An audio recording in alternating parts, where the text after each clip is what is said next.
الحمدللہ رب العالمین الصلاۃ والسلام علی سید الانبیاء والمرسلین اما بعد۔ آئیے پیارے آقا مدینے والے مصطفیٰ شب اسرا کے دلہا صلی اللہ علیہ وسلم نے ارشاد فرمایا الدعاء سلاح المؤمن، فرمایا دعا مومن کا ہتھیار ہے۔ اور ایک جگہ ارشاد فرمایا الدعاء مخ العبادہ، دعا عبادت کا مغز ہے۔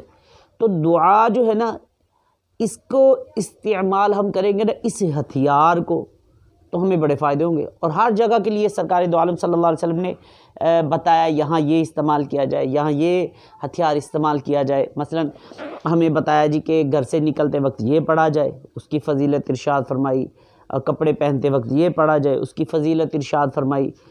سواری پر سوار ہوتے وقت یہ پڑھا جائے، اسی طرح کھانا کھاتے وقت یہ پڑھا جائے۔ تو آج جو میں آپ کی بارگاہ میں ایک ہتھیار جو ہے ایسا جو سرکار دو عالم صلی اللہ علیہ وسلم نے مومن کو عطا فرمایا ہے، تو سب ہی یاد کرنی چاہیے چیزیں، ہمیں پتہ ہونی چاہیے کس وقت کیا دعا پڑھی جائے، وہ ہتھیار استعمال کیا جائے۔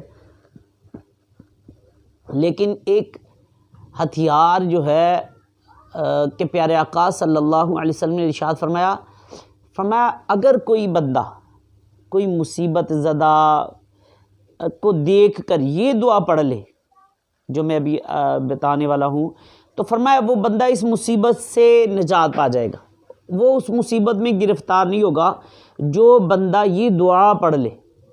تو یہ بڑا بہترین ہتھیار ہے بیماریوں سے۔ آپ ہاں اگر کسی بندے کو ایسی بیماری ہے جو کسی کو ہیپاٹائٹس ہے، تو آپ اس کو بتا کے نہ پڑھیے کہ میں تجھے دیکھ کے یہ پڑھنے لگا ہوں، نہیں، اس کو بتانے کی حاجت نہیں ہے، بلکہ آپ خاموشی سے بس آرام سے پڑھ لیجیے، آپ کے اپنے کان سن لیں، یہی کافی ہے، بجائے کہ اس کو پتہ چلے یار یہ مجھے دیکھ کے پڑھ رہا ہے۔ کسی کی دل آزاری تو نہیں نا، مسلمان کی دل آزاری تو جائز نہیں، نہ یہ اسلام ہمیں اس کی اجازت دیتا ہے۔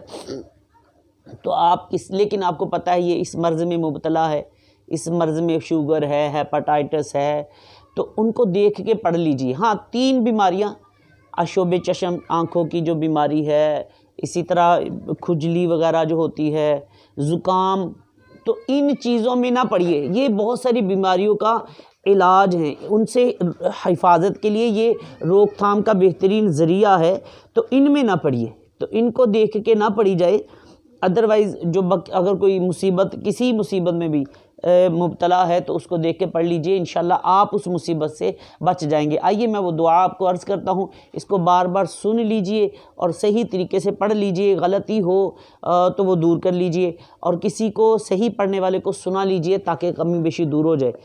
اول آخر درود پاک پڑھیے، اور درود پاک پڑھ کے یہ دعا پڑھ لیجئے الحمدللہ الذی عافانی مما ابتلاک بہ وفضلنی علی کثیر ممن خلق تفضیلا۔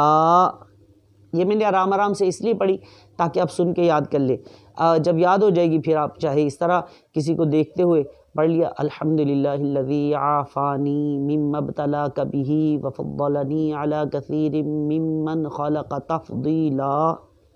اگر کوئی کسی بیماری میں مبتلا تو اس کو بتانے کی ضرورت نہیں، بتانے کی حاجت نہیں، بس آپ اس کو کیا بتا، آپ دم کی نیت سے، یعنی کہ چاہے بعد میں پھونک مار دیجئے کسی طریقے سے، کسی کی دل آزاری نہ ہو، یہ ذہن نشین رکھیے گا۔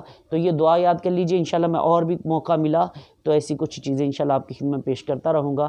اللہ تعالیٰ عمل کی توفیق عطا فرمائے، آمین بجاہ النبی الامین صلی اللہ علیہ وسلم۔